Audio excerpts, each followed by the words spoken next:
큰 영광 중에 계신 주 나 찬송합니다. 영원히 계신 주 이름 나 믿사옵니다. 아멘. 하나님 말씀 사도행전 4장 13절부터 22절의 말씀입니다. 베드로와 요한이 이제 하나님의 능력 가운데 하나님의 놀라운 사역을 감당하면서 동시에 하나님의 큰 역사도 경험하지만 이제 유대 지도자들의 위협 가운데 처해 있는 것을 보게 됩니다. 그런데 그들의 삶이 그 위협에 굴하지 아니하고 하나님의 복음을 전하며 생명의 능력을 나타내는 것을 보게 됩니다. 왜냐하면 그들 안에 살게 하시는 하나님의 성령의 역사가 능력으로 역사하시는 하나님의 말씀이 있었기 때문에 그렇습니다. 예레미야 20장 9절에 보면 내가 다시는 여호와를 선포하지 아니하며 그의 이름으로 말하지 아니하리라 하면 나의 마음이 불붙는 것 같아서 골수에 사무치니 답답하여 견딜 수 없나이다.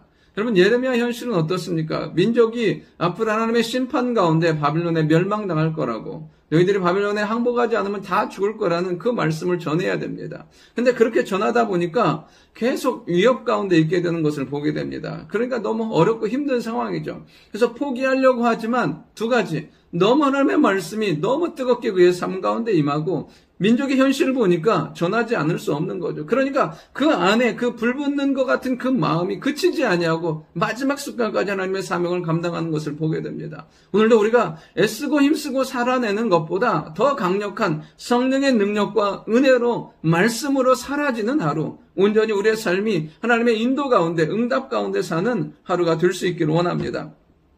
본문 정에서 첫 번째로 살펴볼 것은 무엇이냐면 하나님은 나를 초월해서 역사하신다는 것입니다. 이제 베드로와 요한이 담대하게 말함을 보고 이 유대 지도자들이 그들을 어떻게 해요? 학문 없는 범인으로 알았다가 이상히 여기는 것을 보게 됩니다. 여러분이 제자들의 삶은 어떻습니까? 외적으로 봐도 사실은 그렇게 탁월한 사람들이 아니에요. 그러니까 이들이 보기에 그런 거죠. 학문 없는 범인, 기껏 해봐야 어부, 세리 뭐 이런 사람들이었기 때문에 그렇죠. 또 그들 자신의 평가도 별반 다르지 않아요. 성령의 충만함의 역사 이전에는 예수님과 함께 있었다는 것 말고는 그들 안에 어떠한 것도 어떠한 능력도 힘도 없었던 존재들인 거죠. 그런데 어떻게 해요? 예수 그리스도의 능력과 성령의 역사가 하나님의 말씀이 역사하고 인도하니까 그들의 환경을 초월하게 되고 어떠한 것 그잖아요. 그 위협뿐 아니라 나면서부터 못 걷게 된 사람을 일으키고 그들의 복음을 전함을 통해서 5,000명이 오게 하는 놀라운 역사가 일어나는 것을 보게 됩니다. 오늘도 우리의 삶에는 사실은 우리의 능력과 힘은 뻔해요. 성향과 성격과 기질도 뻔해요. 그런데 하나님께서 능력 가운데 역사하시면 우리의 성향과 성격과 기질과 우리가 가지고 있는 그 모든 것을 초월해서 능력으로 역사하실 줄 믿습니다. 그러니까 하나님의 말씀이 성령의 능력이 임하면 사실은 나를 초월해서 역사하시고 나를 초월해서 하나님의 일하심을 경험하게 된다는 사실이에요. 오늘도 우리가 이렇게 나를 초월해서 역사하실 수 있는 삶을 살기 위해서 해야 될 것이 무엇이냐면 나의 예배가 필요해요. 하나님 앞에 엎드리는 시간, 하나님 앞에 말씀을 받는 시간, 우리가 영적으로 무장하는 시간들이 필요해요. 그럴 때 하나님은 우리를 초월해서 역사하시고 우리의 삶이, 우리의 걸음이 성령의 능력과 인도 가운데 살게 만들어 주실 줄 믿습니다. 두 번째로 살펴본 것은 무엇이냐면 경고와 위협이 문제가 되지 않는다는 것입니다. 이제 이들을 공회에서 나가게 하고 이제 그 유대 지도자들이 어떻게 합니까? 그들을 위협하는 거예요. 많은 사람들에게 알려졌고 또 그것이 사실이기 때문에 감출 수는 없지만 위협하는 거죠. 어떻게 해요? 이제 예수의 이름으로 아무것도 말하지 말고 가르치지 말라고 위협하는 것을 보게 됩니다.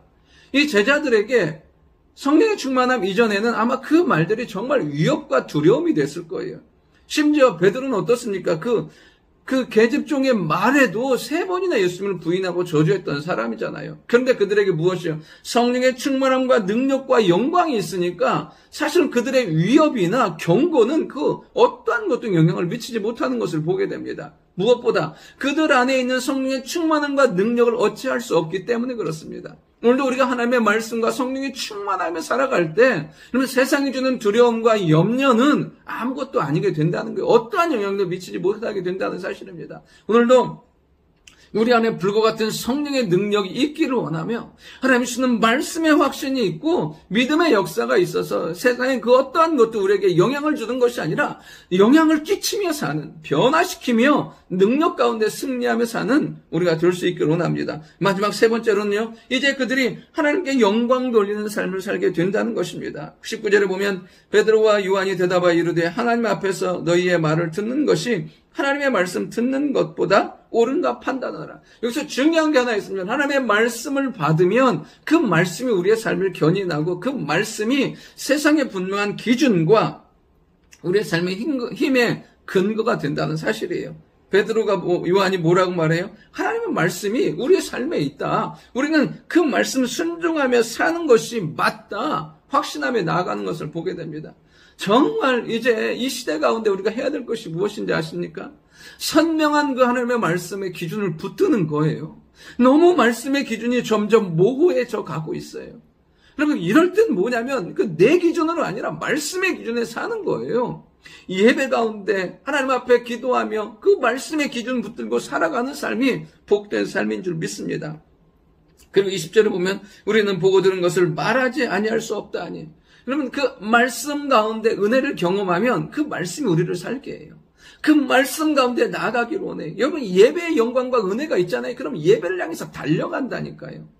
말씀이 내 삶에 영적으로 깨달음과 교훈과 능력을 주잖아요. 그러면 말씀을 향해서 가까이 나아가게 되어 있다는 거예요. 우리가 먼저 하기 이전에 뭘 먼저 해야 되냐면 말씀을 듣는 것, 충만한 은혜 가운데 살아가면 하나님은 우리의 삶을 그렇게 살 수 있는 능력과 힘을 주실 줄 믿습니다. 그리고 이제 21절 보면 이제 이 관리들이 이 제자들을 어찌할 줄 모르고 그들을 위협하여 놓아줍니다. 그러니까 이들이 모든 사람들이 그것을 보고 하나님께 영광을 돌리는 것을 보게 됩니다. 여러분, 이 일을 통해서 어려움이잖아요. 위협이잖아요. 근데 결론은 무엇으로 끝나요? 하나님께 영광과 찬양으로 끝나요. 여러분, 우리의 인생과 삶이 때로는 어려움과 위협으로 시작할 수는 있습니다. 그러나 하나님 우리에게 은혜 베푸셔서 영광으로 찬양으로 끝나게 만들어 주실 줄 믿습니다.